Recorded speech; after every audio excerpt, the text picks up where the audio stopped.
Welcome back to Keys of Product Creation Success. And in this video, we are going to talk about the 12 points of copywriting. And when you get ready to either have someone write your copy or you start to write it yourself, there are some things you're going to want to make sure that your copy has in them. And of course, all these things are going to be adaptable to your product in terms of what it's going to be. But if you're just starting out, you want to use this as a checklist. If you have written your own copy, make sure that you have these elements. Now, the first point and the first thing that every copywriter must have is that they must have a line in there to get attention. We call this the headline. And the headline is really something designed to grab the throat of your buyer and to really shake them and to really shock them into paying attention. It says, look here, take a look. You've got to pay attention because what we have to share with you is going to be vital. And so getting people's attention is what the headline is all about. Now, the next thing, of course, what you need to do, and some marketers call this the story or the explanation, but there needs to be a section in there where you identify the problem. And basically what you're trying to do with your customer is you're trying to let them know that you get them, right? You understand what they're going through. And what some marketers say is that if you can describe the customer's problem, better than they can describe it themselves, then you'll have them. You'll have them in the copy. They'll be paying attention and they'll continue to move down the page. Now, the next thing you want to do at some point is you want to provide the solution. So what is it that they need? What is it that they are going to get? And this is where you will reveal that your product is the solution. Your product will really give them the ability to overcome that problem that you have identified, that you have described after you've talked about it in the headline. Now, the other thing you'll want to do is to present your credentials. And, what makes you, what is it that gives you the right to define the solution to this problem? Is it that you've gone through the problem before? Is it that you've got experience in deciphering these things? Is it because you've achieved some level of success in this area? Present at this point your credentials, and then what you want to do is start talking about the benefits. What are the benefits of your solution? And we're not talking about what your product has, and not even what it does. We're talking about what it does for me, right? What does it do for me? What does it give me? And we're not if you're talking about the product in particular, and you're talking about the things that I get to do with it, you're probably not talking about the benefit.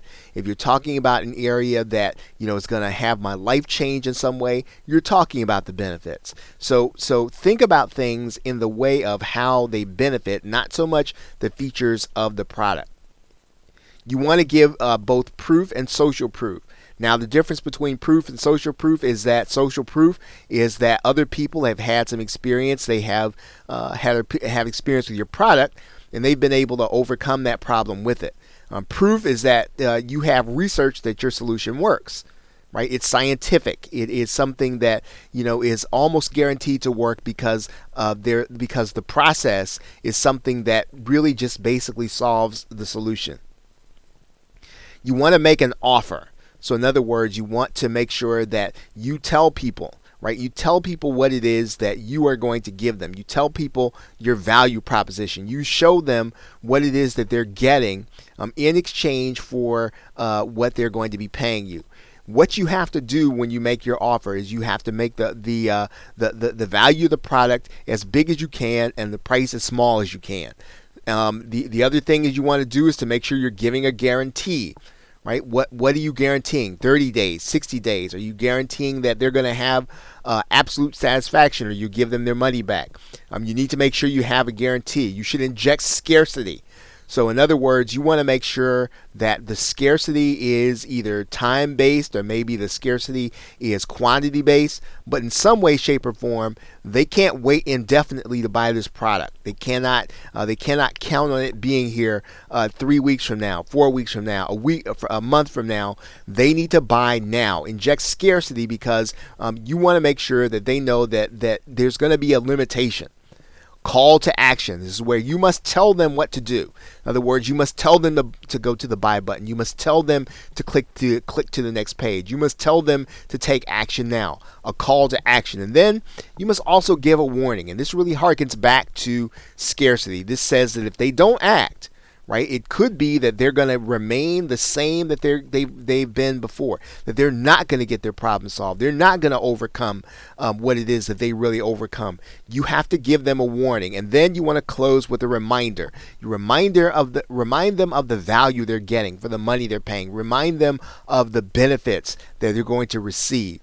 Now, when you go through these 12 points, you'll notice that there is a link there to David Fry's 12-point copywriting. This is the classic system that marketers tend to use. Now, of course, they alter it for their particular product, and you want to look at various sales letters to see how these 12 points are used, but you do want to make sure that these 12 points are in your copy.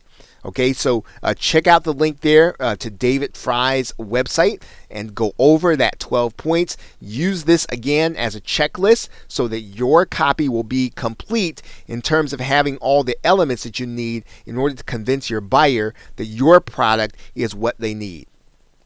Okay, so with that, thanks, and I will see you in another video.